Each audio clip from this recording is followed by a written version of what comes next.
ஓம் விக்னேஸ்வரா போற்றி ஓம் நவகர நேரலை போற்றி. மகர ராசி நேர்களுக்கு வணக்கம். மகர ராசி காலப்புரட்சி சக்கரத்தின் 10ஆம் இடம் கர்மஸ்தானம், காரியஸ்தானம். மகர ராசியில் பிறக்கிறது கொடுத்து வைக்கணும். ஏன்னா மகர ராசியில் பிறந்தவங்க வந்து கர்மமே கண்ணானார். அதாவது காரியத்தை தவிர வேறு எதுவும் தெரியாது. என் பணி என் கடன் பணி செய்து கிடப்பது அப்படின்னு சொன்ன மாதிரி எப்போயுமே வேலை செஞ்சுட்டே இருப்பாங்க. ஓயாத உழைப்புக்கு சொந்தக்காரர்கள், ஓய்வறியாத உதய சூரியன்கள் மகர ராசினியர்கள். அந்த அளவுக்கு இவங்களுக்கு வந்து கமிட்மெண்ட் இருக்கும். கர்மகாரகனின் ராசி. அதுபோல் தொழில் நல்லா பண்ணுவாங்க. சனி பகவான் வந்து 2ஆம் நேர தொழில்காரகன், நல்ல விதமாக பார்க்கப்படுகிறது. நேர்களை இந்த வீடியோ பதிவில் வந்து உங்களுக்கு பிரச்சனை இல்லாத சில வழிகளை சொல்கிறேன். சில பேருக்கு சில தடங்கல்கள் இருக்கும். ராசிக்கு காரிய தடங்கல்கள், மனதாலும் உடலாலும் சில விஷயங்களை செய்யும்போது தடைப்படுவோம். சில நேரம் மனசு வந்து போயிடும். உன்னை செய்யணும்னு நினைப்போம், அந்நேரம் மனம் வேறு ஒன்று நினைக்கும். மனம் நல்லாயிருக்கும், உடல் ஒத்துழைக்காது, தள்ளி போடுற மாதிரி இருக்கும். சரி நாளைக்கு போய் பார்க்கலாம், நாளைக்கு செய்யலாம் அப்படின்னு ஒரு சலிப்பு வந்துடும். இதுக்கெல்லாம் என்ன காரணம்னா சூரியன் தான். ஏன்னா ராசிங்கிறது மனம், உடல், செயல், சிந்தனை. ஏன்னா சந்திர வேறு இருக்கிறார்ல, அந்த சிந்தனையை கொடுத்துருவார், மனமாற்றத்தையும் கொடுப்பார். சூரியன் உங்கள் ராசிக்கு அட்டமாதிபதி, சிக்கலை கொடுக்குறவர் அவர் தான். ஏன்னா அட்டமாதிபதி தான் ஒரு ராசிக்கு வந்து எப்போயுமே எதிர்ப்புக்கு தெரிவிப்பார். சிவப்பு கொடி காட்டுறவர் யாருன்னா அட்டமாதிபதி தான். டேஞ்சர் ரெட் சிக்னல் கொடுக்குறவர் எப்போயுமே அட்டமாதிபதி தான். அப்படி மகர ராசிக்கு ரெட் சிக்னல் கொடுக்குறவர் வந்து யார்? சூரியன் தான். அந்த சிவப்பு விளக்கு அணையணும்னா சில காரியங்களை நீங்கள் பண்ணணும். சரியா? சூரியனுடைய தாக்கம் குறையணும் அப்படின்னா சில காரியத்தை நீங்கள் பண்ணணும். பொதுவாக மகர ராசிக்கு சூரியன் உங்கள் ராசிநாதனுடைய தகப்பன், அதாவது சனி பகவான் வந்து சூரிய புத்திரன். 2 பேத்துக்கு ஆகாது. சரியா? கொள்கை ரீதியாக ஆகாது. அதே மாதிரி சூரிய மண்டலத்திலேருந்து சனி பகவான் தனியாக இருக்கிறார். உங்கள் ராசிநாதன் அவருடைய மூலத்துருவன வீடு கும்ப வீடு வந்து சிம்பத்துக்கு 7ஆம் இடத்துல இருக்குது, 18 டிகிரி தூரமாக இருக்குது. அதனால் சூரிய கதிர்கள் வந்து சனி கிரகத்தில் மேலே படாது. ஸோ அதனால் சனி பகவானுக்கு வந்து வேல்யூ ரொம்ப கம்மி. ஒளி இது சொன்னோம்னா அந்த ஒளி தத்துவத்தில் படி சனி பகவானுக்கு வந்து 1 மார்க் தான் கொடுத்துருக்காங்க, மதிப்பெண் 1 தான் கொடுத்துருக்கு. ஏன்னா அவர் வந்து ரொம்ப தூரமாக இருக்கிறாரு. இப்போ நம்ம படித்தாலே தெரியும், நம்ம கிரக அமைப்பு படித்தாலே தெரியும். சூரியன் முக்கூட்டு கிரகங்கள். சூரியனுக்கு உள்ளே இருக்கிறது புதனும் சுக்கிரனும். சூரியனுக்கு வெளியே பூமி 3ஆம் இடத்துல இருக்குது. அடுத்து வந்து பூமிக்கு துணைக்கோள் சந்திரன், அடுத்து 4ஆம் இடத்துல செவ்வாய், அடுத்து குரு, அடுத்து தான் 7 யார்? சனி பகவான் இருக்கிறாரு. ஸோ சனி பகவான் வந்து சூரிய மண்டலத்திலேருந்து ரொம்ப தூரத்தில் இருக்கிறார். அதனால் அவருக்கு ஒளி விழ மாட்டேங்குது. அதனால் மகர ராசினியர்களுக்கு சூரியனோட அணுக்கரம் முழுமையாக கிடைக்க மாட்டேங்குது. சரி சார், இந்த வீடியோவில் வந்து நான் சூரியனை பற்றி சொல்கிறேன், உங்கள் பிரச்சனைக்கு தீர்வு சொல்கிறேன். சில பேருக்கு வந்து சூரிய திசை கொஞ்சம் வயசில் நடக்கும். உத்திராட நட்சத்திரத்தை பிறந்தவங்களுக்கு ஒரு 10 வயசுக்குள்ளே முடிஞ்சு போயிடும். நல்லா 10 மணம் 5-6 வயசுலேயே முடிஞ்சு போயிடும். திருவோணம் அவிட்டத்தில் பிறந்தவங்களுக்கு சூரிய திசை வரப்போகிறது கிடையாது. அவிட்டத்தில் கடைசி வயசில் வரும். சரியா? 80-90 வயசுக்கிட்ட வரும். 90 வயசில் நம்ம ஒன்றும் செய்ய முடியாது. சரியா? 90 வயசு வரைக்கும் வாழ்கிறதே பெரிய விஷயம். ஸோ அவிட்டம் திருவோணத்துக்கு வந்து சூரிய மகாதிசை வரப்போகிறதும் கிடையாது. உத்திராடத்துக்கு வந்து கொஞ்சம் வயசுலேயே முடிஞ்சு போயிடும். இருப்பினும் சூரிய புத்தி வரும் உங்களுக்கு. ராகு திசையில் சூரிய புத்தி, குரு திசையில் சூரிய புத்தி, சனி திசையில் சூரிய புத்தி, புதன் திசையில் சூரிய புத்தி, கேது திசையில் சூரிய புத்தி, இப்படி வரும். இதில் ராகு திசையில் வர சூரிய புத்தி, சனி மகா திசையில் வர சூரிய புத்தி வந்து கொஞ்சம் காம்ப்ளிகேஷனாக இருக்கும். செவ்வாய் திசையில் வர சூரிய புத்தி மத்தியமமாக போகும். சரியா? சில பேருக்கு ஆகாது, சில பேருக்கு மத்தியமமாக போகும். ஸோ ராக திசையிலேருந்து எடுத்துட்டோம்னா ராக திசை சூரிய புத்தி, சனி திசை சூரிய புத்தி நடக்கிறவங்களுக்கு நல்லா இருக்காது. இவங்களுக்கு இந்த வீடியோ ஒரு முக்கியமாக இருக்கும். அதுபோக ஜனன ஜாதகத்தில் உங்கள் ராசி கட்டத்தில் ராசிக்கு சூரியன் 2, 5, 7, 8, 12 இந்த இடத்துல இருக்கக்கூடாது. 9ஆம் இடத்துல இருந்தாருன்னா ஜாதகனுக்கு ஓரளவு யோகத்தை கொடுப்பாரு, தகப்பனை காலி பண்ணி விட்டுருவார். சரியா? ஏன்னா பிதிர்காரகன் சூரியன் வந்து பிதிர்காரகன், தகப்பனை குறிக்கிறவன். தகப்பனை வழி பாட்டன் பூட்டனை குறிக்கிறவர். அவர் வந்து பிதிர் ஸ்தானத்தில் இருந்தானா சில பிரச்சனைகளை கொடுப்பார். உதாரணத்துக்கு வந்து நீங்கள் மகர ராசி தனுசு லக்கணத்தில் பிறந்து சிம்மத்தில் இருந்தாருன்னா அந்த கண்டிப்பாக செய்வார், காரகோப பாவனாசி. ஏன்னா தனுசு லக்கணத்துக்கு மகர ராசியில் பிறந்தவர்களுக்கு 9 கூட 9ஆம் இடத்துல இருந்தாருன்னா அந்த பிரச்சனை பண்ணுவார். பொதுவாக 9ஆம் இடத்துல சூரியன் சம்மந்தப்பட்டாலுமே தகப்பன் விஷயத்தில் அந்த அளவுக்கு நல்லா இருக்காது. தகப்பன் நல்லா இருப்பார், அவர் ஒரு ஆளுமை அதிகாரத்தோடு இருப்பார். ஆனால் மகனுக்கும் தகப்பனுக்கும் ஆகாது. அப்பா அதிகாரத்தோடு இருப்பார், மகன் வந்து சரியில்லாமல் இருப்பான். சரியா? 2 பேத்துக்கும் கான்ட்ரவர்ஷன் வரும், கருத்து வேறுபாடு இருக்கும், முட்டல் மோதல் இருக்கும். அதனால் சூரியன் வந்து ராசிக்கு வந்து எந்த இடத்துல இருந்தால் நல்லது சார் அப்படின்னு பார்த்தோம்னா 3ஆம் இடத்துல இருக்கலாம். ராசி லக்கணத்துக்கு 3ஆம் இடம், 4ஆம் இடம், 6ஆம் இடம், 10ஆம் இடம், 11ஆம் இடம் இந்த இடத்துலலாம் சூரியன் இருந்தார்னா நல்ல பலன்களை கொடுப்பார். சூரியன் ஒரு அறப்பாவர்னா என்ன அர்த்தம்? அரை சூப்பர்னு அர்த்தம். 100க்கு 50% நல்ல பலன்கள் கொடுப்பாரு, 50% கெடுபலன்களை கொடுப்பாரு. சில இடத்துல இருக்கக்கூடாது. அவர் 2ஆம் இடம், 5ஆம் இடம், 7ஆம் இடம், 8ஆம் இடம், 9ஆம் இடத்தை கூட எடுத்துக்கலாம். ஏன்னா அப்பனுக்காக அதில் 9ஆம் இடம் 12ஆம் இடத்துல இருந்தாருன்னா நல்ல பலன்களை கொடுக்க மாட்டார். ராசிக்கு எடுத்துக்கிட்டோம்னா 50%, லக்கணத்துக்கு எடுத்துக்கிட்டால் 100%.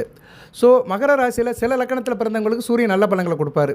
எந்த லக்கணத்துக்கு சார் அப்படின்னு சொன்னோம்னா, மகர ராசியில் வந்து மேச லக்கணத்துக்கு நல்ல பலன்களை கொடுப்பாரு. அடுத்து ரிஷப லக்கணத்துக்கு நல்ல பலன்களை கொடுப்பாரு. அடுத்து வந்து துலா லக்கணத்துக்கு நல்ல பலன்களை கொடுப்பாரு. விருச்சிக லக்கணத்துக்கு வாரி வழங்குவார். விருச்சிக லக்கணத்துக்கு வந்து நல்ல பலன்களை கொடுப்பாரு. விருச்சிக லக்கணம் மகர ராசியில் பிறந்தவர்களுக்கு தை அமாவாசை அன்னைக்கு பிறந்தவங்களுக்கு தர்ம கர்மாதிபதி யோகம் இருக்கும், ராசிலே இருக்கும். இதெல்லாம் சோதிடத்தில் ஜூச்சுமம். இவங்களாம் நல்லா இருப்பாங்க. அமாவாசை சந்திரன் ராசியில் இருந்தாலுமே விருச்சிக லக்கணத்தில் பிறந்தவங்களுக்கு மகர ராசியில் சூரியனும் சந்திரனும் சேர்ந்து இருந்தாங்கன்னா தர்ம கர்மாதிபதிகள் லக்கணத்துக்கு 9 10 கூடியவர்கள் ராசியில் இருக்கிறது அருமையான அமைப்பு. சரி, நல்லாயிருக்கும். ஸோ விருச்சிக லக்கணம். அடுத்து வந்து தனுசு லக்கணம். ஸோ இந்த லக்கணத்தில் பிறந்தவங்களுக்கெல்லாம் மகர ராசியில் சூரியன் நல்ல பலன்களை கொடுப்பாரு. மறுபடியும் சொல்கிறேன், இதெல்லாம் ஒரு முக்கியமான விஷயங்க. இது வந்து ஜோதிட இந்த ராசி பலன் கமர்ஷியலாக கேட்குறவங்களுக்குலாம் அந்த இன்ட்ரெஸ்ட்டாக இருக்காது. வேத ஜோதிடத்தில் இந்த தசா புத்திப்படி பலன் நடக்குது, எனக்கு சில விஷயம் நடக்குது, நான் தெரிஞ்சுக்கணும், என் வாழ்க்கையை மாற்றிக்கணும், சரியா நல்லா இருக்கணும், எனக்கு எதிர்ப்புகள்லாம் தீரணும் அப்படின்னு நினைக்கிறவங்க இதை தெரிஞ்சுக்கலாம். மற்றவங்களுக்கு வந்து இது நல்லா இருக்காது. இந்த கமர்ஷியலாக கேட்குறவங்க, அந்த ராசி பலனை கேட்குறவங்க, இந்த பேய் கதை மாதிரிலாம் சொல்லியிருக்காங்களா, அதெல்லாம் கேட்குறவங்களுக்கு நல்லா இருக்காது. இன்றைக்கி யூடியூப்பில் எல்லாமே அப்படி தான் சொல்கிறாங்க. சுவராசம் ஏதோ சொல்கிறேன்னு சொல்லிட்டு உன்னை வேத ஜோதிடத்துலேருந்து வாய்ப்பாடுலேருந்து வெளியே போய் சொல்கிறாங்க. அது ரைட்டு, அது அவங்க பக்கம் இருக்கட்டும். நம்ம கிரிட்டிஸ் பண்ணலை, யாரும் கிரிட்டிசைஸ் பண்ணலை. நம்ம வேலையை பார்ப்போம். பார்க்குறவங்க பார்க்கட்டும். எல்லாருக்கும் நன்றி. ரிட்டன் வியூவர்ஸ், நியூ வியூவர்ஸ் எல்லாருக்கும் நன்றி. அனைவரும் லைக் பண்ணுங்கள், சப்ஸ்கிரைப் பண்ணுங்கள், பெல் பட்டன் ஆன் பண்ணுங்கள். ரைட் நேரில் தனுசு லக்கணம் மகர ராசியில் தனுசு லக்கணம், மேச லக்கணம், ரிஷப லக்கணம், கடக லக்கணமும் எடுத்துக்கலாம். சரியா, 2 கூடையவன் வருவார். கடக லக்கணம், துலா லக்கணம், விருச்சிக லக்கணம். இந்த லக்கணத்தில் பிறந்தவங்களுக்கெல்லாம் சூரியன் வந்து நல்ல பலன்களை கொடுப்பார், தன்னுடைய புத்தியில் கொடுப்பார். சரியா, அதுபோக ராசிக்கு அவரும் இதே இடத்துல இருந்தாலும் நல்ல பலன்கள் கொடுப்பார். சரியா, ராசிக்கும் இதே இடத்துல இருந்தாலும் நல்ல பலன்கள் கொடுப்பார். வேறு எந்த பிரச்சனையும் பண்ண மாட்டார். மகர ராசிக்கு 5ஆம் இடத்துல இருந்தாருன்னா என்ன, ரிஷபத்தில் வந்து ஓரளவு அவர் என்ன சொல்லுவாங்க, பகமைப்பட்டு இருந்தாலுமே ஒரு இயல்பை கொடுப்பார். சரியா, கலைத்துறையில் ஒரு ஏற்றத்தை கொடுப்பார். ஏன்னா 5ஆம் இடத்துல சூரியன் இருக்கக்கூடாது. 6ஆம் இடத்துல மிதுனத்தில் இருக்கலாம். ராசிக்கு 3ஆம் இடம் மீனத்தில் இருக்கலாம். ஸோ ராசிக்கு எடுத்துட்டோம்னா 3ஆம் இடம், 6ஆம் இடம், 9ஆம் இடம், 10ஆம் இடம், 11ஆம் இடத்துல இருக்கலாம். மீனம், மிதுனம், கன்னி, துலாம், விருச்சிகம் இந்த இடத்துல இருந்தாருன்னா நல்ல பலன்கள் கொடுப்பார். துலாமில் நீசம் அடைவார். நீச பங்கம் அடைஞ்சாருன்னா கூடுதல் பலன்களை கொடுப்பார். சரியா நேயர்களே? ஸோ சூரியன் வந்து மகர ராசிக்கு வந்து அறிவிக்கப்பட்ட எதிரி. சூரிய நமஸ்காரம் பண்ணுங்கள். சரியா, அடுத்து சூரிய கிரகணம் வருகிற 21ஆம் தேதி, மார்ச் 21ஆம் தேதி கேது கிரகஸ்த சூரிய கிரகணம். இந்தியாவில் தெரியாது. ஆஸ்திரேலியா, நியூசிலாந்து, சிலி இது மாதிரி நாட்டில் தெரியும். அது ஒரு பக்கம் இருந்தாலுமே சூரிய கிரகணத்தை அன்றைக்கி சிவன் கோவிலுக்கு போய்ட்டு வருது மிகச்சிறப்பாக பார்க்கப்படுகிறது. சூரியன் எந்தெந்த இடத்துல இருந்தால் என்னென்ன பலன்களை கொடுப்பாருன்னு சொல்கிறேன் நான், பொறுமையாக கேளுங்க. ஏன்னா சூரியன் வந்து ஆத்மகாரகன், ஆத்ம மொழியை தர்றவர். ஒரு மனிதனுக்கு வந்து நீண்ட ஆயுளை கொடுக்குறவர் சூரியன் தான். லக்கணத்துக்கு வந்து காரகத்துவம் உள்ள கிரகம். நீங்கள் எந்த லக்கணத்தில் பிறந்தாலுமே அந்த லக்கணத்துக்கு வந்து சொந்த லக்கணாதிபதி ஒருத்தர் இருந்தாலுமே அந்த லக்கணாதிபதி ஒரு பக்கம் இருந்தாலும் அந்த லக்கணத்துக்கு காரகத்துவம் சூரியன் தான். சூரியனோட காரகத்துவம் லக்கணம் தான். ஏன்னா கீழ் திசையில் வந்து ஒளி இருந்துக்கிட்டே இருக்கிற ஒரே கிரகம் சூரியன் தான். இந்த பிரபஞ்சத்துக்கு எப்போயுமே நீங்கா ஒளியுடன் இருக்கிற கிரகம் சூரியன் தான். ஸோ லக்கணம் வந்து ரொம்ப முக்கியமாக பார்க்கப்படுகிறது. அது எந்தெந்த லக்கணத்துக்கு சூரியன் நல்ல செய்வார்னு அதை நான் சொல்லிட்டேன். அதுபோக சூரியன் குரு பார்வைக்கு வரலாம், குரு கூட சேரலாம், சுக்கிரன் கூட சேரலாம், தனித்த புதன் கூட சேரலாம். சுக்கிரன் பார்வை புதன் பார்வைக்கு வரமாட்டார், அவங்க கூட சேருவார். சேர்ந்து புதனையும் சுக்கிரனையும் அஸ்தானப்படுத்திட்டு இவர் சுபத்துவம் ஆவார். அதுபோல் அரசு வேலை வேணுங்கிறவங்களுக்கு சூரியன் நல்லா இருக்கணும். மகர ராசியில் அரசு வேலையில் இருக்கிறவங்களுக்கு சூரியன் மேசத்துலேயும் சிம்மம், விருச்சிகம் இது மாதிரி இடத்துலேருந்து நல்ல பலன்கள் கொடுப்பாரு. அதுபோல் ராசி இலக்கணத்துக்கு 10 11ஆம் இடத்துல இருக்கணும், 9 10 11ஆம் இடத்துல இருக்கணும். அதுபோக சிம்ம ராசி சுபத்துவமாக இருக்கணும். சிம்ம ராசிக்கு குரு சுக்கிர புதன் தொடர்பு இருந்து சூரியனும் நல்ல நிலைமையில் இருந்தாருன்னா கண்டிப்பாக அரசு வேலைக்கு போயிடுவாங்க. அவங்க அரசு வேலையில் உயர்மட்டத்துக்கு இடத்துக்கு போவாங்களா, அரசியல் ஆலோசனைக்கு போவாங்களா, அடிமை வேலை பார்ப்பாங்களா, அதை வந்து சனி குரு செவ்வாயை பார்த்து சொல்ல முடியும். செவ்வாய் வளர்த்துட்டாருன்னா போலீஸ் டிபார்ட்மெண்ட்டுக்கு போயிடுவாங்க, ஆளுமே அதிகாரம் உள்ள பாதுகாப்பு துறையில் போயிடுவாங்க. குரு வளர்த்துட்டா நிதி அமைச்சகம், மந்திரி இப்படி அந்த சம்மந்தப்பட்டு போயிடுவாங்க. அமலாக்கத்துறை, ஐடி டிபார்ட்மெண்ட், இன்கம் டேக்ஸு அப்படி போயிடுவாங்க. சனி பகவான் வளர்த்துட்டாருன்னா கிளர்க்கியல் போஸ்ட்டு அடிமை வேலைக்கு வந்துடுவாங்க. சரியா, சனி பகவான் வளர்த்துட்டாருன்னா அது மாதிரி வேலைக்கு வந்துடுவாங்க. பொதுப்பணித்துறை, மக்கள் நலப்பணி, கார்ப்பரேஷன், மக்களுக்காக செய்கிற டிபார்ட்மெண்ட் இருக்குல்ல, பொதுப்பணித்துறை, நெடுஞ்சாலைத்துறை, corporation, panchayat board, block development office இதெல்லாம் சொல்கிறாங்களே, இது மாதிரி வேலைக்கு வந்துடுவாங்க. ஸோ யார் இப்படி ஆனாலுமே அரசு வேலைக்கு போனோம்னா சூரியன் வளர்த்திருக்க வேண்டும். அரசியல்வாதி ஆனாலும் சூரியன் வளர்த்திருக்க வேண்டும். அது மாதிரி நீங்கள் ஒரு லீடர் ஆகணும், தலைமையாக இருக்கணும், ஒரு கட்சி நடத்தணும், அந்த கட்சி நடத்துறதுக்கும் சூரியன் நல்லபடியாக இருக்கணும். ஸோ ஒரு மனிதனுக்கு வந்து ஒரு அரசாங்க யோகம், தலைமை பண்பு, லீடர்ஷிப், நிர்வாகத்திறமை, இப்படி நிறைய சொல்லிட்டே போகலாம். தன்னம்பிக்கை, வைராக்கியம் எல்லாத்தையும் கொடுக்குறவர் சூரியன் தான். அவர் நல்ல நிலைமையில் இருக்கிறவங்களுக்கு வாழ்க்கை நல்ல சிறப்பாக இருக்கும். மகர ராசியிலும் நிறைய பேர் அந்த அமைப்பில் இருக்கிறாங்க. சரியா நேயர்களே? சரி நேயர்களே, இப்போ வந்து சூரியன் எந்தெந்த இடத்துல இருந்தார்னா என்னென்ன பலன்கள்னு ஒரு சில வார்த்தைகளை மட்டும் சொல்கிறேன். அதுபோக சூரியன் உங்கள் ராசியில் இருந்தார்னா நீங்கள் எந்த உலோகத்தை போட்டால் உங்களுக்கு வெற்றி ஆகும் அதை சொல்கிறேன். இன்னும் சில பேருக்கு வந்து சில காரியங்கள் நடக்க மாட்டேங்குது, அதனால் நீங்கள் இதை போட்டுக்கலாம், விருப்பம் இருக்கிறவங்க போட்டுக்கலாம். சரியா? சூரியன் உங்கள் ராசியிலே இருக்கிறாரு அப்படின்னு எடுத்துக்கணும் வச்சுக்கோங்களேன். மகரத்திலே இருக்கிறாருன்னா ஆள் உஷ்ணமாக இருப்பீங்க. சரி, ஆள் கண்டு ஹைட் அண்ட் வெயிட்டாக இருப்பீங்க, முன்கோபம் இருக்கும், ஆள் பார்க்க ஃபேராக இருப்பீங்க, ஸ்ட்ரக்சர் நல்லா இருக்கும், நல்ல மனம் இருக்கும், அலைச்சல் இருக்கும். சரி, எப்போ பார்த்தா அலைஞ்சிக்கிட்டே இருப்பீங்க. அரசாங்கத்தோட சலுகை கிடைக்கும். உடம்புல எப்போ பார்த்தாலும் தலைவலி, மயக்கம், பித்த மயக்கம் இருக்கும். உஷ்ணமான சாப்பாடை வாங்கி வாங்கி சாப்பிடுவாங்க. டீ காஃபி குடித்தாலும் சூடாக குடிப்பாங்க, கொதிக்க கொதிக்க சாப்பிடுவாங்க. சரியா? அவங்களுக்கெல்லாம் வந்து ராசி லக்கணத்தில் சூரியன் சம்மந்தப்பட்டிருப்பார். ஒன்று அந்த 7ஆம் இடத்துலேருந்து சம்மந்தப்படுவார், இல்லைனா சம்மந்தப்பட்ட இடத்துல இருப்பார். அதுபோக வந்து இவங்களுக்கு வந்து மருத்துவ ஞானம் இருக்கும். எம்பிபிஎஸ் போகிறதுக்கு வாய்ப்பு இருக்குது. மருத்துவம், ஃபார்மசி, மெடிக்கல் சம்மந்தப்பட்ட அமைப்புகள், ஆயுர்வேதா, சித்தா, இதில் ஒரு நல்லபடியாக பார்க்கப்படுகிறது. ஆள் வெள்ளையும் இருப்பாங்க. கொஞ்சம் ஆளுகளை ஏவிக்கிட்டு வேலை பார்த்துக்கிட்டு இருப்பாங்க. என்ன கொஞ்சம் உஷ்ணமாவாங்க, சூடாக பேசுவாங்க, டென்ஷன் ஆவாங்க, பதட்டப்படுவாங்க. 2ஆம் இடத்துல இருந்தால் முகத்தில் கட்டிகள் இருக்கும். சில பேருக்கு பார்த்தீங்கன்னா முகத்தில் கட்டி கட்டியாக இருக்கும். அவங்களுக்குலாம் 2ஆம் இடத்துல சூரியன் இருப்பார். தழும்புகள் இருக்கும், பருக்கள் இருக்கும். சரியா? அதிர்ஷ்டம் இருக்கும், கையில் காசு பணம் நிறையா இருக்கும். 2ஆம் இடத்துல இருக்கிற சூரியன் நல்லா செய்வார். அதுபோக மகரத்துக்கு வந்து 2ஆம் இடம் கும்பத்தில் இருந்தாருன்னா சொந்த வீடே சம்மந்தப்படுவார். சொந்த வீடே சம்மந்தப்படுவார். பாப்பார் சொல்ல முடியாது, சம்மந்தப்படுவார். சிம்மத்துக்கு சம்மந்தப்படுறதுனால நல்லா கையில் காசு பணத்தை கொடுப்பார். ஸோ கும்பத்தில் சூரியன் இருக்க பிறந்தவர்கள் நல்லவர்கள் மகர ராசியில். சரியா? கையில் காசு பணம் இருக்கும். பெரிய திட்டங்கள் தனது பேச்சு சாரியத்திலே நிறைவேற்றுவாங்க. பேச்சு வார்த்தை நல்லாயிருக்கும். பேசி பிழைக்கிறதுல கெட்டிக்காரனாக இருப்பாங்க. நல்ல சந்ததி இருக்கும், பொருள் வசதி இருக்கும், வண்டி வாகன யோகம் இருக்கும், குடும்பம் பெரிய குடும்பமாக இருக்கும். எவரையும் ஈஸியாக கவர்ந்துருவாங்க, அட்ராக்ட் பண்ணிடுவாங்க, சரளமாக பேசுவாங்க, எதிரிலும் வச்சுப்பாங்க. எதிரியும் தெரிஞ்சாலும் அவனையும் அனுசரித்து போவாங்க. சரியா? எதிரியை உணர்ந்து பக்கத்தில் வச்சுக்கிட்டு அவனை வாலாட்டம் விடாமல் அப்படியே அவனை ஒரு லெவலில் வச்சுக்கிடுவாங்க. தான தர்மம் செய்வாங்க. இருப்பினும் முன்கோபம் இருக்கும், படபடப்பான பேச்சு இருக்கும். சில நேரத்தில் படபடப்படன்னு பேசிட்டு புரிஞ்சு தள்ளிட்டு போயிடுவாங்க. சரியா? ஸோ 2ஆம் இடத்துல சூரியன் இருக்கிறவர்களுக்கு ஓரளவு நல்ல அமைப்பு தான். அடுத்து 3ஆம் இடம். 3ஆம் இடத்துல சூரியன் இருக்கலாம். ஒரு உபயசேன சாணத்தில் சூரியன் இருக்கலாம். தைரிய வீரிய சாணத்தில் இருக்கிறதுனால தயால சிந்தனை, ஈகை இருக்கும், தைரியம், துணிவு இருக்கும், பிடிவாத குணமும் இருக்கும், முரட்டு சுபாவம் இருக்கும், நல்லவர்கள் கெட்டவர்கள் சகவாசம் ரெண்டும் கலந்து இருக்கும், கையில் காசு பணம் சிறப்பாக இருக்கும், நல்ல யோகங்கள் இருக்கும். உத்தியோகம் பண்ணுற இடத்துல அரசாங்க உத்தியோகம் கிடைக்கிறதுக்கு வாய்ப்பு இருக்குது. சூரியன் 3ஆம் இடம் 6ஆம் இடத்துல சம்மந்தப்பட்டாருன்னா அரசு வேலை பார்ப்பாங்க. சரி, அரசு வேலையில் ஒரு அதிகாரிக்கையில் வேலை பார்ப்பாங்க. அந்த அமைப்பு கொடுப்பாரு. அதிகாரிகளுக்கு பயந்து நல்லபடியாக வேலை பார்ப்பாங்க. சொன்ன வேலையை கரெக்டாக முடிப்பாங்க. போட்டி பந்தயத்தில் வெற்றி இருக்கும் இவங்களுக்கு. அரசாங்க தொழில், அரசாங்க சம்மந்தப்பட்ட கான்ட்ராக்ட் கமிஷன் கிடைக்கும். இவங்களை எதிர்ப்பவங்களை நிர்மூலப்படுத்திடுவாங்க. இவங்களை எதிரி அந்த அளவு இருக்க மாட்டாங்க. அப்படி யார் எதிர்த்தானா அவனை அடித்து காலி பண்ணி விட்ருவாங்க. உடன் பிறந்தவளால் முன்னேற்றம் இருக்கும். குறிப்பாக இளைய தம்பியால் இவங்களுக்கு பிரயோஜனம் இருக்கும். தம்பி உடையான் படைக்க அஞ்சான்னு சொல்கிறவங்களே இவங்க தான். இவங்களோட தம்பி வந்து ஒரு சிங்கமாக இருப்பான், பாயுமொழியாக இருப்பான், நல்லா சம்பாத்தியம் பண்ணுவாங்க. சரி, நல்ல விதமாக தான் பார்க்கப்படுகிறது.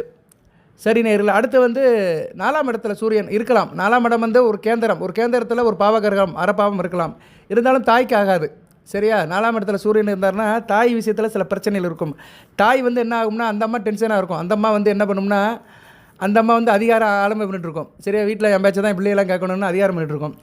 இவங்களுக்கு வந்து அரசாங்க விஷயத்தில் நுணுக்கங்கள் இருக்கும், பெரிய புகழ் அந்தஸ்து இருக்கும், சொந்த பந்தத்தை விட்டு ஒதுங்கி தான் இருப்பாங்க, நிலப்புலம் அந்தளவுக்கு சேராது. சரியா? விவசாயம் அந்தளவுக்கு பண்ண முடியாது. தூரதேச அமைப்புகள் இருக்கும், அதில் வெற்றி இருக்கும், லாபங்கள் நல்லாயிருக்கும். இருக்கிற இடத்த விட்டு வெளியே போய் இருப்பாங்க 4ஆம் இடத்துல சூரியன் இருக்கிறவங்க.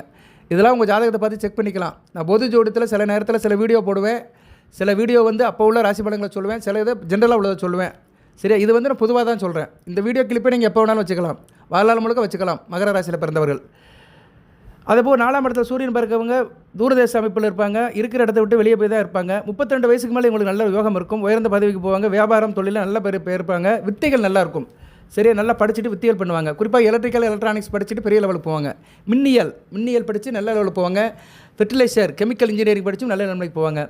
5ஆம் இடத்துல சூரியன் மந்திர சாணத்தில் இருக்கிறாரு, சிவபக்தனாக இருப்பாங்க, நல்ல திறமை, மதிநுட்பம் இருக்கும், போட்டி பந்தயங்களில் வெற்றி காண்பார்கள், பரிசுகளில் நல்லபடியாக கிடைக்கும், செய் நின்றி மறவ மாட்டாங்க. சரியா? இவங்க கூட இருந்தோம்னா நம்மளை எப்போயுமே காப்பாற்றிடுவாங்க, செய் நின்றி மறவாமல் இருப்பாங்க. இருப்பினும் சில நேரத்தில் வந்து இவங்களுக்கு வந்து என்ன ஆகும்னா லக்கு இல்லாமல் போயிடும். சரியா? லக்கு இல்லாமல் போயிடும். பூர்வீக சொத்து சேருவது கஷ்டம். தன் துகத்தை தானே கெடுத்துக்கிடுவாங்க. இவங்களுக்கு பிரச்சனை இவங்களே தேடிக்கிடுவாங்க. இப்படி சில அமைப்பில் வந்து 5ஆம் இடத்துக்கு சூரியன் கொடுப்பாரு. ஆனால் நண்பர்களால் யோகம் இருக்கும். இவங்களுக்கெல்லாம் உயர்ந்த அந்தஸ்தில் நண்பர்கள் இருப்பாங்க. நல்ல காஸ்ட்லியான நண்பர்கள், பணக்கார நண்பர்கள், பெரிய பெரிய அரசியல்வாதிகளாக நண்பராக இருப்பாங்க. ஆள் சுறுசுறுப்பாக இருப்பாங்க, சாஸ்திரம் படிப்பாங்க, வேத ஜோதிடம், கோயில் குளத்துக்கு போகிறது, மந்திரம் சொல்கிறது எல்லாமே நல்லாயிருக்கும். தன்னுடைய கௌரவத்துக்காக செலவு பண்ணுவாங்க. கௌரவம், கெத்து காட்டுறவங்க, ஒரு பகட்டு. சரியா 10 பேருக்கு முன்னாடி தர்மம் பண்ணுறது, காசு செலவு பண்ணுறது, மற்றவங்க நம்மளை பெருசாக எடுத்துக்கணும் அப்படின்னு சில பந்தா வேலையெல்லாம் பார்ப்பாங்க. பட் 5ஆம் இடத்துல சூரியன் வந்து புத்திர பாக்கியத்தை கொஞ்சம் கெடுப்பார். சரியா புத்திர பாக்கியத்தை தாமதப்படுத்துவார். அடுத்து 6ஆம் இடத்துல சூரியன் இருக்கலாம் உபயசயன ஸ்தானத்தில். ஸோ அப்படி பார்க்கும்போது ராசிக்கு 6ஆம் இடம் மிதுனத்தில் இருக்கலாம். நல்ல நட்பில் தான் இருப்பார். நல்ல படிப்பு ஓரளவு நல்லபடியாக இருக்கும். ஆள் பராக்கிரமாக இருப்பாங்க. தைரிய என்ன சொல்லுவாங்க, வீர சூர தீரனாக இருப்பாங்க. வீர சூர தீரனாக இருப்பாங்க. முயற்சிகள் எல்லாம் வெற்றி பெறும். அரசாங்க விஷயத்தில் பெரிய லெவலுக்கு போவாங்க. சரியா எதிரிகள் யார் இருந்தாலும் அவங்களுடைய பொருள் உங்களுக்கு வரும். சரியா அந்த அமைப்பு உங்களுக்கு இருக்கும். எதிரியை வந்து என்ன பண்ணுவாங்கன்னா, அவனை அடித்து காலி பண்ணிவிட்டு அவன் பொருளை எடுத்துக்கிடுவாங்க. அந்த காலத்தில் மன்னர்கள்லாம் அப்படி தான் இருப்பாங்க. எதிரி நாட்டு மேலே படம் எடுத்து அந்த மன்னனை காலி பண்ணி விட்டுட்டு அவன் நாட்டு செல்வத்தெல்லாம் கொள்ளையடிச்சிட்டு வந்துடுவாங்க. அதை வந்து தன்வசப்படுத்திக்கிடுவாங்க. அதனால் 6ல் சூரியன் இருக்கிறவங்க அடுத்தவங்களை அடக்கி வாழ்வாங்க. அடுத்தவங்க சொத்து உங்களுக்கு கிடைக்கும். அதுபோல் கடன் தொல்லை இருக்காமல் இருக்காது. கொடுக்கல் வாங்கல லாபம் இருக்கும். உஷ்ண சம்மந்தப்பட்ட வியாதிகள் வரும். மூலம், பைல்ஸு, வேனக்கட்டி, இது மாதிரி உஷ்ண சம்மந்தப்பட்ட பிணிகள் வரும். எல்லாருக்கும் நல்ல ஒரு ஊழியம் பண்ணுவாங்க. நல்ல ஒரு பணியாளராக இருப்பாங்க. புகழ் அந்தஸ்து இருக்கும். நண்பர்களோட உதவி இருக்கும். சாஸ்திரம் வேத விற்பனர்களாக இருப்பாங்க. சித்து வேலையில் கெட்டிக்காரனாக இருப்பாங்க. சில மந்திர சித்துக்களை உங்களுக்கு வசப்படும். தனதானியம் இருக்கும். அதிர்ஷ்டம் இருக்கும். அரசியலில் பெரிய அளவுக்கு வெற்றி இருக்கும். அரசியலில் பதவி இருக்கும். பிரசித்தி பெறுவாங்க. இருப்பினும் தாய்மாமனுக்கு ஆகாது. 6ஆம் இடம் வந்து தாய்மாமனை குறிக்கும். அங்கே வந்து ஒரு அறப்பாவு இருக்கிறதுனால தாய்மாமனுக்கு ஆகாது. மற்றபடி சகல வசதிகளும் கையில் காசு பணமும் எல்லாமே இருக்கும். அரசாங்கத்தோட பாராட்டு ஆதாயமெல்லாம் இருக்கும். நல்ல விதமாக பார்க்கப்படுகிறது. தனிப்பட்ட முறையில் 6ஆம் இடத்துல இருக்க சூரியன் நல்ல யோக பலங்களை தான் கொடுப்பாரு. அதுபோய் 7ஆம் இடத்துல அவர் இருக்கக்கூடாது. திருமண விஷயத்தில் சில பிரச்சனை இருக்கும். மனைவி வந்து டாமினேட் பண்ணுவாள். 7ஆம் இடத்துல சூரியன் இருக்கிறவங்களுக்கு கணவனும் மனைவி டாமினேட் பண்ணுவாங்க. அதிகாரம் பண்ணுவாங்க. ஆளுமை பண்ணுவாங்க. இருப்பினும் அரசாங்க விஷயத்தில் நல்ல ஒரு ஏற்றம் இருக்கும். தேடி போகாமல் எல்லாமே வீடு தேடி வரும். சமாளிக்கும் ஆற்றல் இருக்கும். கையில் காசு பணம் இருக்கும். நண்பர்களால் நல்ல ஒரு ஏற்றம் இருக்கும். தொழில் ஒரு முன்னேற்றம் இருக்கும். திருமணம் தாமதமாக தான் அமையும். நிர்பந்த திருமணமாக இருக்கும். இந்த பெண்ணை நீ கட்டிக்கணும், இல்லைன்னா இந்த மாப்பிள்ளை கட்டிக்கணும், வீட்டில் நிர்பந்தம் பண்ணி தான் கல்யாணம் வைப்பாங்க 7ஆம் இடத்துல சூரியன் இருந்துச்சுன்னா. ஸோ உங்களுக்கு 7ஆம் இடத்துல சூரியன் என்ன கடகத்தில் சூரியன் இருந்தார்னா அப்படி நடக்கும். துன்மார்க்க சிந்தனையில் இருக்கும். தூரதேசத்துக்கு போவாங்க. மனைவியுடன் கான்ட்ரவர்சன் இருக்கும். கருத்து வேறுபாடு இருக்கும். கோபம் இருக்கும். மனைவியோட இணக்கமாக இருக்க மாட்டாங்க. தாம்பத்திய வாழ்க்கை கொஞ்சம் பிரச்சனையாக தான் இருக்கும். பார்ட்னர் ஒருத்தர் அதிகாரம் பண்ணிட்டு நான் பேச்சை தான் என் பேச்சை நீ கேட்கணும், உன் பேச்சை நான் கேட்கணும், ஈகோ பிரச்சனையில் இருப்பாங்க. சரியா அது நல்ல விதமாக பார்க்கப்படாது. இருப்பினும் மனைவி மூலம் சில லாபம் இருக்கும். சளிப்படைவாங்க. எதுக்கெடுத்தாலும் சளிப்படைஞ்சிட்டு ஒரு மாதிரியாக இருப்பாங்க. ஆனால் ஆள் கொஞ்சம் அரசு வேலையில் கொஞ்சம் பெரிய லெவலுக்கு ரீச் ஆவாங்க. அதிகாரியாக இருக்கிறது, 4 பேர் வச்சு வேலை வாங்குறது, இதெல்லாம் உங்களுக்கு கைவசப்படும். அடுத்து 8ல் சூரியன் தீர்க்க ஆயுள் இருக்கும். நீடித்த ஆயுள் இருக்கும். பல புதுமைகள் செய்வாங்க. 8ஆம் இடத்துல சூரியன் இருக்கிறவங்க வசீகரம் இருக்கும். எல்லாத்தையும் அட்ராக்ட் பண்ணுவாங்க. பூர்வீகதானம் அந்த அளவுக்கு இருக்காது. வாக்குத்திறன் இருக்கும். சரியா அது மாதிரி பிறர் விஷயத்தை தலையிட்டு குழப்பம் உண்டு பண்ணுவாங்க. தான் வேலைன்னு இருக்க மாட்டாங்க. மற்றவங்க விஷயத்தில் ஏதோ ஒரு பிரச்சனை பண்ணிடுவாங்க. ஒரு பிரச்சனை நடக்குன்னா இவங்களோட தலையீடு கண்டிப்பாக அதில் இருக்கும். பிரச்சித்தி இருக்கும். உலக பிரச்சித்தி பெறுவாங்க. நல்ல விதமாக தான் பார்க்கப்படுகிறது. வசதியான வீட்டில் இருப்பாங்க. சாஸ்திரம், சரித்திரம் இதில் நல்ல ஒரு ஈடுபாடு இருக்கும். யாருக்கு கீழ்ப்படிய மாட்டாங்க. இவங்களோட பொருட்களை கவனமாக பார்த்துக்கணும். 8ஆம் இடத்துல சூரியன் இருக்குங்க பொருள் அடிக்கடி இதாகும், டேமேஜ் ஆகும். அதனால் பொருட்களை கவனமாக கையாளணும். இவங்களோட மனைவி வந்து அதிக செலவாளியாக இருப்பார். மனைவியோ கணவனோ பார்ட்னர் வந்து அதிக செலவு பண்ணுவாங்க. இவங்க வந்து யாரையும் பொருட்படுத்த மாட்டாங்க. மேலதிகாரி, அரசாங்கம் எவனையும் கண்டுக்க மாட்டாங்க. எனக்கு நானே ராஜான்னு போயிட்டே இருப்பாங்க. அடிக்கடி பழகினம் இருக்கும், மயக்கம் இருக்கும். குடும்பத்தில் சில பிரச்சனைகள் இருக்கும். சரியா இருப்பினும் பெரிய சாதனை பண்ணுவாங்க. தனிப்பட்ட முறையில் பெரிய சாதனையாளராக பார்க்கப்படுகிறார்கள். இவங்க மேலே தவறே கண்டுபிடிக்க முடியாது. இந்த 8ஆம் இடத்துல சூரியன் இருக்க பிறந்தவர்கள் வந்து இவங்க என்ன செஞ்சாலும் அதை கண்டுபிடிக்க முடியாது. இவங்க மேலே தவறு காணும்னு நினச்சோம்னா நம்ம தோல்வி அடைஞ்சிருவோம். அந்தளவுக்கு இவங்க ஆள் ரொம்ப ஸ்மார்ட்டாக இருப்பாங்க. எந்த ஒரு காரியத்தை செஞ்சாலும் நுணுக்கமாக செய்வாங்க. இவங்க மேலே தப்பே கண்டுபிடிக்க முடியாது. சரி அந்தளவுக்கு ரொம்ப கில்லாடியாக இருப்பாங்க. நேர்ந்த ஆளாக இருப்பாங்க. தேர்ந்த ஆளாக இருப்பாங்க. ட்ரெயின்டாக இருப்பாங்க. அடுத்து இவர் நேரம் வீடியோ கேட்குறவங்களுக்கு ரொம்ப நன்றி. ஏன்னா இந்த வீடியோ சில பேருக்கு போர் அடிக்கலாம். சரியா சில பேர் வற்புறுத்தலாக கூட கேட்கலாம். சில பேர் ஸ்கிப் பண்ணிட்டு போகலாம். யார் எப்படி இருந்தாலுமே என் கடன் பணி செய்து கிடப்பது. நான் சொல்லிக்கிட்டே தான் இருப்பேன். நவக்கிரகங்களை பற்றி சொல்லிகிட்டே தான் இருப்பேன். சரியா வேத ஜோதிடத்தை பற்றி சொல்லிட்டு தான் இருப்பேன். ஒவ்வொரு கிரகத்தை பற்றி மகர ராசி சொல்லிட்டு தான் இருப்பேன். நீங்கள் நல்லபடியாக கேளுங்க. சரியா இதெல்லாம் வந்து முக்கியமானது. சரியா நேர்களே உங்கள் ராசி கட்டத்தில் இந்த அமைப்பு இருந்துச்சுன்னா நீங்கள் இதுக்கு நான் பின்னாடி பரிகாரம் வழிபாடெல்லாம் சொல்கிறேன். கேட்டுக்கோங்க. 9ஆம் இடத்துல சூரியன் இருக்கிறவங்களுக்கு பூர்வீக சொத்து கிடைக்காது, ஆனால் பெரியவரோட ஆதரவு இருக்கும். சுயமாக சம்பாதிப்பாங்க, தொழில் வியாபாரம் பண்ணி சுயமாக சம்பாதிப்பாங்க. தந்தைக்கு மகனுக்கு ஆகாதுன்னு ஏற்கனவே சொன்னேன். 9ஆம் இடத்துல சூரியன் தான் தந்தைக்கு மகன் ஆகாதுன்னு. அதுபோல் தர்ம சிந்தனை இருக்கும், நல்ல பண்புகள் நல்லபடியாக இருக்கும், பெரிய மனிதருடைய நம்பிக்கை பாத்திரமாக இருப்பாங்க. கோபம் இருக்கும், உறவினர் விஷயத்தில் நல்ல ஒரு இணக்கம் இருக்காது, உறவினர்களை வெறுத்து ஒதுக்குவாங்க. தெய்வ பக்தி இருக்கும், பிறருடைய பிரச்சனைகளை தீர்த்து வைப்பாங்க. இவங்களுடைய செயல்பாடு பிறருக்கு பாராட்டை கொடுக்கும். இவங்களோட செயல்பாடு மற்றவங்கள பாராட்டுவாங்க. பிறர் இன மதங்களை போட்டுவாங்க.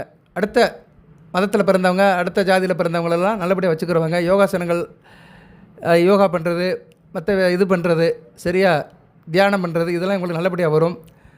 அரசு வேலையில் நல்ல ஒரு இணக்கமாக இருப்பாங்க. அதிலோட நட்பு இருக்கும், இணக்கம் இருக்கும். அது மாதிரி இவங்க வாழ்க்கையில் வந்து புதுசாக சில இதுங்களை செய்வாங்க, ஸ்தாமிப்பாங்க. ஸ்தலங்கள், அதாவது இவங்க வாழும் காலத்தில் நல்ல செல்வம் பணம் நல்லா சம்பாதிச்சுட்டு சில அறக்கட்டளைகள் சில இடங்களை வந்து இவங்க காலத்துக்கு பின்னாடி இருக்கிற மாதிரி செஞ்சுட்டு போவாங்க. சரியா, அது நிறைய பேர் இருக்கிறாங்க நம்ம ஊரில். சில தர்மவான்கள், சில புண்ணியவான்கள்லாம் சில கல்வி அறக்கட்டளை வச்சுருப்பாங்க. மக்களுக்கு சில நிழல் கூடையில் செஞ்சு கொடுப்பாங்க. புதுசன சேவையில் நல்ல ஒரு காரியம் பண்ணுவாங்க, தர்மவானாக இருப்பாங்க. இவங்க காலத்துக்கு பின்னாடியும் இவங்க செஞ்சு வச்சு போன காரியங்கள் பேர் சொல்கிற மாதிரி இருக்கும். சொத்து பத்திரம் எழுதி வைப்பாங்க மற்றவங்களுக்கு. தர்ம ஆசிரமம், அனாதை ஆசிரமம், இது மாதிரி சில விஷயங்களுக்கு நல்லா கொடுத்து உதவுவாங்க. 10ல் சூரியன் இருக்கலாம், 10ல் திக்பலம் அடைவார். 10ஆம் இடத்துல சூரியன் இருக்கிறது ரொம்ப நல்லது. ராசி லக்கணத்துக்கு நல்லா படிச்சிருப்பாங்க, புகழ் பெருமை இருக்கும், அரசாங்க தொடர்பு நல்லபடியாக இருக்கும், எந்த ஒரு வேலையும் கரெக்டாக செய்வாங்க, வசதி வாய்ப்பு நல்லபடியாக இருக்கும், நல்லா படிச்சிருப்பாங்க, குறுகிய காலத்தில் நிறைய சம்பாதிப்பாங்க. 10ஆம் இடத்துல இருக்க சூரியன் தொழில் வியாபாரம் பண்ணுறதுக்கு சிறப்பாக இருப்பாங்க, பல தொழில் பண்ணுவாங்க, மல்டி லெவல் பெர்ஃபார்மன்ஸ் இருக்கும். ஸோ 10ஆம் இடத்துல சூரியன் இருக்க பிறந்தவர்கள் சிறப்பாக இருக்கும். மகரத்துக்கு வந்து துலாமல் இருக்கலாம், ஆனால் துலாமல் நீசபங்கம் அடையணும். வீடு கொடுத்த சுக்கிரன் பக்கத்தில் இருக்கணும், இல்லைனா அவர் வந்து சிம்மத்தில் பரிவர்த்தனையில் இருக்கணும். சரியா, இந்த அமைப்பில் இருந்தானா நீசபங்கம் அடைவார். 11ல் சூரியன் இருக்கலாம், விருச்சிகத்தில் சூரியன் இருக்கலாம். விருச்சிகத்தில் சூரியன் சாண பலம் படுவார், நல்ல பலன்கள் கொடுப்பார், நல்லா சம்பாதிப்பாங்க, ஆடம்பர வாழ்க்கை இருக்கும், உயர்தர வண்டி வாகன யோகம் இருக்கும், பேச்சில் நல்லபடியாக இருக்கும், அரசாங்க வருவாய் இருக்கும், நல்ல கையில் காசு பணத்தோடு இருப்பாங்க, நல்ல நண்பர்கள் இருப்பாங்க, ஆதாயம் இருக்கும், உடல்நல சிறப்பு இருக்கும், சகல விஷயத்தில் நல்லா இருக்கும். சரியா, 11ஆம் இடத்துல இருக்க சூரியன் வாரி வழங்குவார் மகர ராசினியர்களுக்கு. எந்த லக்கணமாக இருந்தாலும் சரி, ராசி லக்கணத்துக்கு 11ஆம் இடத்துல இருந்தாருன்னா நல்ல பலன்களை கொடுப்பாரு. அந்த இடம் மேசம், விருச்சிகம், சிம்மம், கடகம், தனுசு அப்படின்னு வந்துச்சுன்னா சூப்பராக இருக்கும் 11ஆம் இடம். சரியா, நல்ல விதமாக பார்க்கப்படுகிறது. நீங்கள் மகர ராசி கும்ப லக்கணத்தில் பிறந்திருக்கிறீங்க, கும்ப லக்கணத்துக்கு 11ஆம் இடம் தனுசு, தனுசில் இருந்தாருன்னா நல்ல பலன்களை கொடுப்பாரு. லக்கணத்துக்கு 7 கூடையவன் 11ஆம் இடத்துல இருப்பார். அதாவது நீங்கள் மகர ராசியாக இருந்தாலும் கும்ப லக்கணத்துக்கு தான் எடுத்துக்கணும். ஸோ லக்கணத்துக்கு 7 கூடையவன் 11ஆம் இடத்துல இருக்கிறனால திருமணத்துக்கு முன்னாடி பெரிய லாபம் இருக்கும். சில பேர் பார்த்தீங்கன்னா மேரேஜுக்கு முன்னாடி பெரிய லெவலுக்கு போயிடுவாங்க. அவங்க நண்பர்லாம் சொல்லுவாங்க, என்னடா இப்படி இருந்தால் இப்படி ஆகிட்டான் அப்படிமா. அது கல்யாண யோகம், மனைவி வந்த யோகம். சரியா, நல்ல விதமாக பார்க்கப்படுகிறது. இப்படி தான் சில யோகம் வரும். சும்மா எனக்கு ஒன்றும் நடக்க வைக்க மாட்டேங்கன்னா கிரக நிலைகள் நல்ல நிலைமையில் இருக்கணும் நேயர்களே. அடுத்து 12ஆம் இடத்துல விரயம் தான், அலைச்சல் இருக்கும், பிரயாணம் அலைச்சல் இருக்கும், ஆனால் தைரியமாக இருப்பாங்க. பித்திர பாக்கியம் கம்மியாக இருக்கும். தந்தையோட அப்பா கிட்ட வந்து கருத்து வேறுபாடு இருக்கும், வரவுக்கு மீறி செலவு பண்ணுவாங்க, தூரதேச அமைப்பு இருக்கும், தூரதேசத்தில் போய் தான் சம்பாதிப்பாங்க, பரதேச வாழ்க்கை இருக்கும், நித்திரை நல்லா இருக்காது, ஆனால் தூங்கணும்னு நினைப்பாங்க, ஆனால் தூக்கம் சரியாக வராது, உலக வாழ்க்கையில் வெறுப்பு இருக்கும், கண் சம்மந்தப்பட்ட பிணிகள் வரும். சரியா, நல்லா வயிற்றுக்கு சாப்பிடுவாங்க, அசந்து அடித்து போட்ட மாதிரி தூங்குவாங்க. சரியா, தூக்கம் வருது இல்லையோ குரட்டை விட்டு நல்ல ஒரு விதமாக படுத்து இது பண்ணிட்டு இருப்பாங்க. சரியா, 12ஆம் இடத்துல சூரியன் இருக்குது, அந்த அளவுக்கு ஏற்புடையது அல்ல.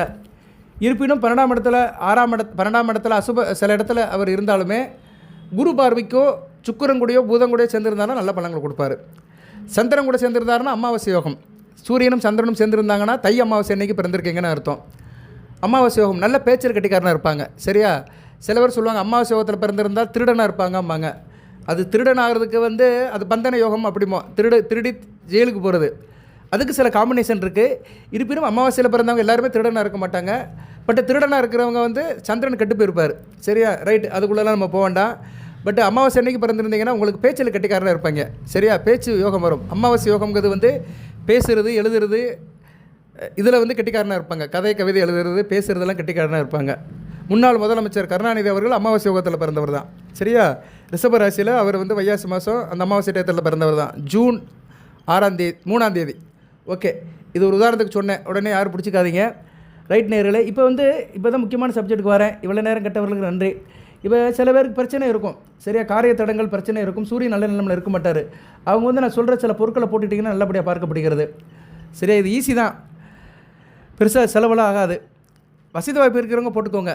இப்போ வந்து உங்களுக்கு சூரியனால் யோகம் இருக்கணும் அப்படின்னா டெய்லி சூரிய நமஸ்காரம் பண்ணணும். நான் ஏற்கனவே உங்களுக்கு வந்து ஒரு வீடியோ போட்டிருக்கிறேன், பழைய வீடியோவில் நிறைய சொல்லியிருக்கிறேன். மகர ராசி நேயர்கள் தினமும் சூரிய நமஸ்காரம் பண்ணணும். சூரிய நமஸ்காரம் பண்ணிங்கன்னா ஆயுள் கூடும், ஆயுள் தீர்க்கமாகும், தேக ஆரோக்கியம் நல்லாயிருக்கும், தடைப்பட்ட காரியம் நடக்கும், எந்த ஒரு காரியத்தில் சக்ஸஸ் இருக்கும், காரிய தடை இருக்காது, ஸ்டார்டிங் டேபிள் இருக்காது. சூரியனை டெய்லி கும்பிடணும். சூரியனை குளிச்சு முடிச்சுட்டு சாப்பிட்றதுக்கு முன்னாடி பூஜை பண்ணுறதுக்கு முன்னாடி சூரிய நமஸ்காரம் பண்ணிட்டு தான் பூஜை ரூமுக்கே வரணும். ஏன்னா அந்த சூரியனுடைய கதிர்கள் நம்ம உடம்புல பட்ட பின்னாடி தான் நீங்கள் பூஜை ரூமுக்கே போகணும். ஏன்னா கருவறைக்கு சூரிய ஒளியை சூரியன் தான் கொடுக்குறாரு. கொடிமரத்தின் வழியாக கருவறைக்கு ஒரு பாதை இருக்கும். அந்த கொடிமரத்தில் பட்டு அப்படி கீழே இறங்கி தான் அது உள்ளே போகும். இல்லைன்னா கோபர் கலசத்தில் பட்டு அப்படியே கருவறைக்கு போகும்.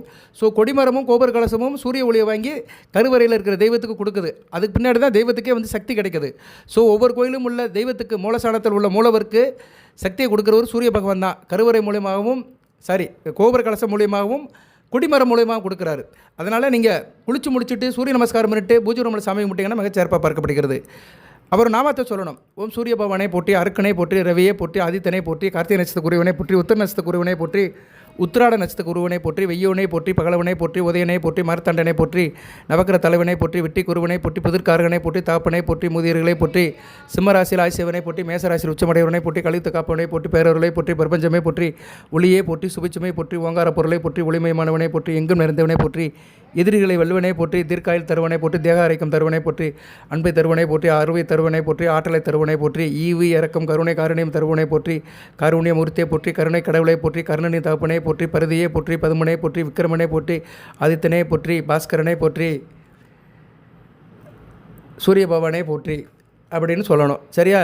ஏதோ எனக்கு தெரிஞ்ச கொஞ்சம் சொல்லியிருக்கிறேன், உங்களுக்கு தெரிஞ்ச சொல்லலாம். சூரிய ஆதித்ய கிருதய மந்திரம் இருக்குது, நிறைய இருக்குது. சரியா? உங்களுக்கு எது பிடிக்குமோ உங்கள் தாய்மொழியில் சொல்லுங்கள். சமஸ்கிருதத்துலையும் சொல்லலாம். நான் எதுவுமே வேண்டாம்னு சொல்ல மாட்டேன். எதை சொன்னாலும் சரி, மார்க்கம் ஒன்று தான். நோக்கம் மார்க்கம் வேறு மாதிரி இருந்தாலுமே நோக்கம் ஒன்று தான். சரிங்க சார். இப்போ சூரியன் உங்களுக்கு எந்தெந்த இடத்துல இருந்தாருன்னா என்னென்ன நீங்கள் பொருளாக போட்டலாம், சூரியனை எப்படி டியூன் பண்ணலாம், சூரியனுடைய அணுக்கருத்தை நீங்கள் எப்படி பெறலாம், மகர ராசினியர்களுக்கு அதை சொல்லியிருக்கிறேன். இவ்வளோ நேரம் வீடியோ கட்டவர்களுக்கு ரொம்ப நன்றி. மேசத்தில் இருக்கிறாரு, உங்கள் ராசி கட்டத்தில், உங்கள் ஜாதக கட்டத்தில் மேசத்தில் இருக்கிறாருன்னா தங்க செயின் போடலாம். ரிஷபத்தில் இருக்கிறாருன்னா வெள்ளி மோதிரம் போடலாம். பிளைனாக தான் போடணும். சரியா? கல்லுலாம் போடக்கூடாது. கல்லுலலாம் இந்த சக்தியும் கிடையாது. ஸ்டோனெல்லாம் யாருமே போடாதீங்க. அடுத்து மிதுனத்தில் இருந்தாருன்னா வெள்ளி செயின் போடுங்க கழுத்தில். கடகத்தில் இருந்தாருன்னா வெள்ளி செயின் போடுங்க. சிம்மத்தில் இருந்தாருன்னா தங்க மோதிரம் போடுங்க. பிளைனாக தங்க மோதிரம் போடுங்க. அப்போ நீங்கள் ஆவணி மாதம் பிறந்திருப்பீங்க. மேசத்தில் இருந்தாருன்னா சித்திரை மாதம் பிறந்திருப்பீங்க. ரிஷபத்தில் இருந்தாருன்னா வெள்ளி மோதிரம் போடணும். நீங்கள் வைகாசி மாதம் பிறந்திருப்பீங்க. மிதுனத்தில் இருந்தாருன்னா ஆணி மாதம் பிறந்திருப்பீங்க, வெள்ளி செயின் போடணும். கடகத்தில் இருந்தாருன்னா ஆடி மாதம் பிறந்திருப்பீங்க, வெள்ளி செயின் போடணும். சிம்மத்தில் இருந்தாருன்னா ஆவணி மாதம் பிறந்திருப்பீங்க, தங்க மோதிரம் போட்டுக்கிட்டீங்கன்னா மிகச்சிறப்பு. கன்னியில் புரட்டாசி மாதம் பிறந்திருப்பீங்க, வெள்ளி மோதிரம் போட்டுக்கலாம். துலாம் ஐப்பசி மாதம் பிறந்திருப்பீங்க, வெள்ளி செயின் போட்டுக்கலாம், கழுத்தில் போட்டுக்கலாம். அடுத்து விருச்சிகம் கார்த்திகை மாதம் பிறந்திருப்பீங்க, நல்ல அமைப்பு, இரும்பு காப்பு போட்டுக்கலாம், கையில் இரும்பு காப்பு போட்டுக்கலாம். அடுத்து தனுசு மார்கழி மாதம் பிறந்திருப்பீங்க, நல்ல அமைப்பு தான், தங்க செயின் போட்டுக்கலாம். அடுத்து மகரம் தை மாதம் பிறந்திருப்பீங்க, தை அமாவாசையை ஒட்டி பிறந்திருப்பீங்க. சரியா? வெள்ளி மோதிரம் போட்டுக்கலாம். கும்பத்தில் இருக்கிறாரு, பிளாட்டினம் செயின் போட்டுக்கலாம். இது கொஞ்சம் காஸ்ட்லி தான். சரியா? பிளாட்டினம் செயின் போடுறது காஸ்ட்லி தான், இருந்தாலும் தங்க செயின் போட்டுக்கிறது மிகச்சிறப்பு. ஏன்னா தான் வீட்டே பார்ப்பார், தங்க செயினே போட்டுக்கலாம். சூரியனாலே தங்கம் தான், அவருடைய நிறமே கோல்டு நிறம் தான். சரியா? கோல்டு நிறத்தில் இருப்பார், தக்கன்னு அப்படியே தங்கமாக ஜொலிப்பார். மீனத்தில் இருந்தார்னா வெள்ளி செயின் போட்டுக்கலாம். மீனத்தில் இருந்தார்னா நீங்கள் எந்த மாதத்தில் பிறந்திருப்பீங்க? மார்கழி மாதத்தில் பிறந்திருப்பீங்க. கும்பத்தில் இருந்தார்னா மாசி மாதம் பிறந்திருப்பீங்க. மீனத்தில் இருந்தார்னா மார்கழி மாதம் இல்லை, பங்குனி மாதம் பிறந்திருப்பீங்க. சூரியன் எந்த இடத்துல இருக்கிறாரோ அதான் மாதம். சரியா? எதுக்குன்னா பூமி தன்னைத்தானே சுற்றிக்கிட்டு சூரியனை சுற்றி வருது. அது தன்னைத்தானே சுற்றிக்கிட்டு அப்படி சூரியன் வரும்போது அந்தந்த மண்டலத்துக்கு போகுது. சரியா? மேச மண்டலம் ரிஷப மண்டலம் போகும்போது அந்த மாதங்களாக பாவிக்கப்படுகிறது. பொதுவாக சூரியனை தான் நம்ம பூமியை எடுத்து பார்க்கணும். சரியா? ஜனன ஜாதகத்தில் அந்த காலத்தில் சூரியனை தான் லக்கணமாக வச்சுருந்தாங்க. அது பின்னாடி தான் லக்கணம்னு பிரித்தாங்க. வேத ஜோதிடத்தில் சில ஏற்பாடுகள் வரும்போது, புதிய ஏற்பாடுகள் வரும்போது அதுலேருந்து பிரிஞ்சு லக்கணம்னு தனியாக ஒன்று கொண்டு வந்தாங்க. அதுக்கு முன்னாடி சூரியன் எந்த இடத்துல இருக்காரோ அதான் லக்கணம். அப்போனா ஒரு மாதத்தில் பிறந்தவங்களுக்கு ஒரே லக்கணமாக தான் இருக்கும். நீங்கள் தை மாதம் பிறந்தீங்கன்னா சூரியன் உங்கள் ராசியில் தான் இருப்பார். எல்லாருமே மகர லக்கணம் தான். சரியா? மகர ராசி மகர லக்கணத்தில் பிறந்திருப்பீங்க. ஓகே, இப்படிலாம் இருந்திருக்கு. ரைட்டு. இப்போ உங்களுக்கு எந்தெந்த மாதத்தில் சூரியன் எந்தெந்த இடத்துல இருந்தார்னா எந்தெந்த பொருளை போட்டுக்கலான்னு சொல்லியிருக்கிறேன். இதை ஃபாலோ பண்ணலாம். எல்லோரும் பண்ணணும் கிடையாது. அந்த ராக திசையில் சூரிய புத்தி, குரு திசையில் சூரிய புத்தி. குரு திசையில் சூரிய புத்தி யாருக்கு சங்கடமாக இருக்கும் அப்படி பார்த்தோம்னா, ரிஷப லக்கணம், துலா லக்கணம், மிதுன லக்கணம், கன்னியா லக்கணம், இந்த 4 லக்கணத்தில் பிறந்தவங்களுக்கு பாடாப்படுத்துவார். அதேமாதிரி மீன லக்கணத்தில் பிறந்தவங்களுக்கும் சுமாராக இருக்கும். ரொம்ப கஷ்டப்படுறவங்க யாருன்னா குருதிசையில் சூரிய புத்தியில் ரிஷப லக்கணம் துலா லக்கணம். ஆமாம் சார், எனக்கு குருதிசை சூரிய புத்தி நடக்கு, நான் ரிஷபம் அல்லது துலா லக்கணத்தில் பிறந்திருக்கிறேன், ரொம்ப சங்கடப்படுறேன்னு சொல்லுங்க, கமெண்ட் பாக்ஸில் போடுங்க. சத்தியமாக கஷ்டப்படுவாங்க. ரிஷப லக்கணம் துலா லக்கணத்தில் பிறந்தவங்களுக்கு ரொம்ப வருத்தம் எடுப்பார் குருதிசை சூரிய புத்தி. மிதுன லக்கணம் கன்னியா லக்கணத்தில் பிறந்தவங்களுக்கு பிரச்சனை இருக்க தான் செய்யும். மீன லக்கணத்தில் பிறந்தவங்களுக்கு ஓரளவு சுமாராக போகும். மகர லக்கணத்தில் பிறந்தவங்களுக்கு படு மோசமாக இருக்கும். மகர ராசி மகர லக்கணத்தில் பிறந்து குருதிசை சூரிய புத்தியில் வறுத்து எடுத்துருவார். சரியா, இருக்கிற இடத்த விட்டு நகட்டி விட்டுருவார், அலைச்சலை கொடுப்பார், டென்ஷனை கொடுப்பார், பாடாப்படுத்துவார், விரயம் விரயம் விரயம். ஏன்னா குரு வந்து 3 12 கூடியவன், சூரியன் 8 கூடியவன், 3மே நல்லா இருக்காது. தசாநாதன் நல்லா இருக்க மாட்டார், புத்திநாதன் நல்லா இருக்க மாட்டான். அதனால் மகர ராசி மகர லக்கணத்தில் பிறந்தவங்களுக்கு குருதிசை சூரிய புத்தி சுத்தமாக நல்லா இருக்காது. ரைட்டு. அதே மாதிரி ராகு திசை நடக்கிறவங்களுக்கு வந்து எந்த லக்கணம் சார் அப்படி பார்த்தோம்னா, ராகு திசை நடக்கிறவங்களுக்கு வந்து ரிஷப லக்கணம், ரிஷப லக்கணம், கன்னியா லக்கணம், அடுத்து வந்து மீன லக்கணம், மகர லக்கணம், இவங்களுக்கெல்லாம் ரொம்ப நல்லா இருக்காது. சரியா, ராகு திசை சூரிய பற்றி அந்த அளவுக்கு சிறப்பாக இருக்காது. இப்படி நிறைய சொல்லிட்டே போகலாம். சரியா, நான் தசாபதி கொண்டு அடுத்து வீடியோ போடுறேன். செவ்வாய் தசை கொஞ்சம் வயசில் நடக்கும். சரியா, செவ்வாய் தசை நடக்கிறவங்களுக்கு வந்து